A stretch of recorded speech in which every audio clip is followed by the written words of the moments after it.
assalamu alaikum wa rahmatullah bandiraɓe ɓoggol smart on calminama on jurama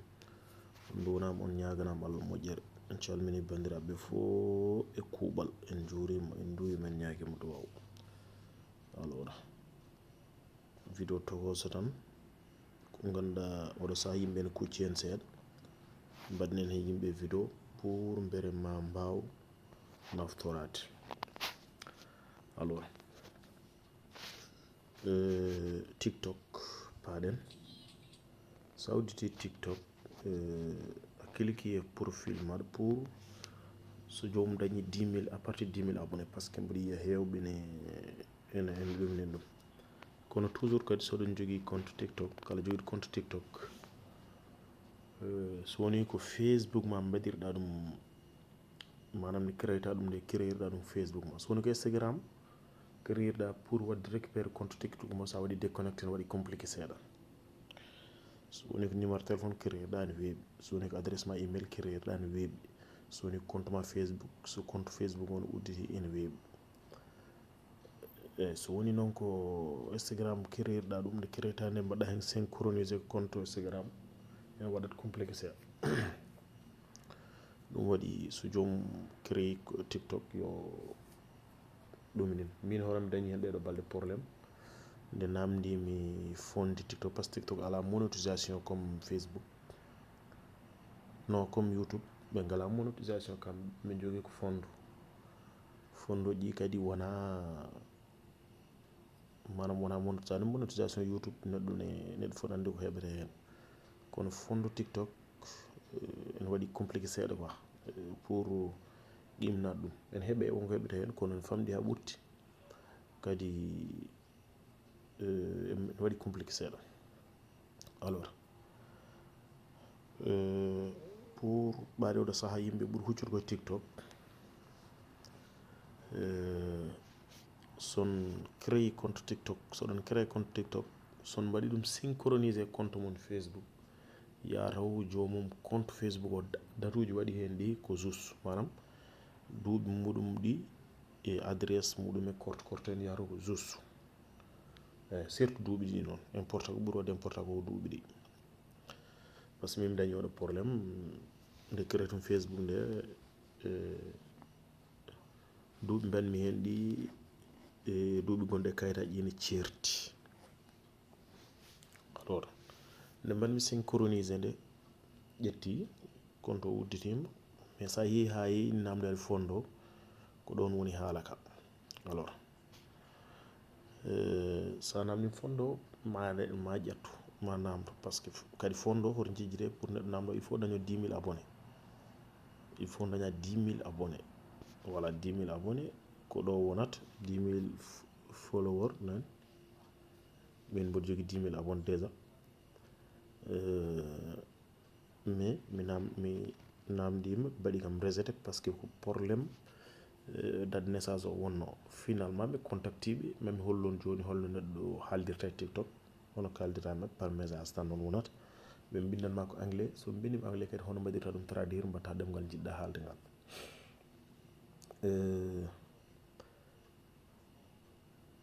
jafoɗon vidéo peut être juuti seeɗa par ce que ko haalte ko il faut jomum haala ɗum pour yimɓe mbawa rentade pour yimɓe mbawa famde alors caggal nde mbaɗɗa synchronisé soit koye adresse ma email e naggam walla créeɗa sa créé kam toujours waɗa hen datuji ma normal so wona ɗum sa ari e namdade fondo ko addantuma probléme sa dañi 10 000 abonnés ɓe namdoto ko 100 000 heures de vision hono gandirta beela dañi 100 000 heures de vision alors clique ɗo 100 000 heures de vision e nder 3 mois e leesum jomumen mbaɗata alors clique ɗo sa welama jaaha paramètre sa yeehi paramètre jippuɗa sa jippima ha ɗo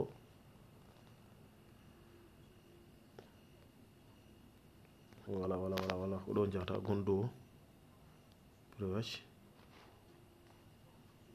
sa ari ha ɗo hen sa naati ɗo alors voilà walla ko ɓuuri yawde ko tan mbasen yawde ha ga hen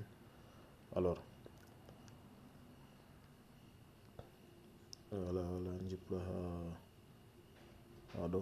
to woni fondu TikTok no foti woni ɗo.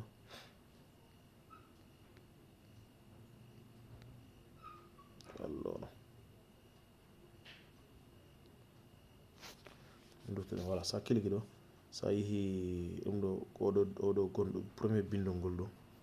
par ce que watti téléphone français kon TikTok to arane français taw voilà sa yeehi ɗo par ce que TikTok woni ko Italie weyti waɗi ɗum e français voilà sa yeehi ɗo sa kiliki ko dani ardata so ardini voilà ko ɗo hen so ardintani pour gandam beela heeɓi 100 000 vues walla heɓani premier bindol gongol dow ngol analyse clique ɗo sa kiliki so udditima mo waɗani analyse canal o alors mboɗo sikki tan on ji 13 900 e nder 7 jours voilà e nder 7 jours nani ultime 7 journée profil am yiɗum ko 261 j'aime 888 commente 35 waɗɓe partage ko 162 follower ko 10 335 voilà mboɗo sikki en jii foof e nder 7 jours o mi ɓeydorama 99 abonné presque 100 abonné winduɓe message ko 9 personnes live mo banmi ko goto manam wadde live wadde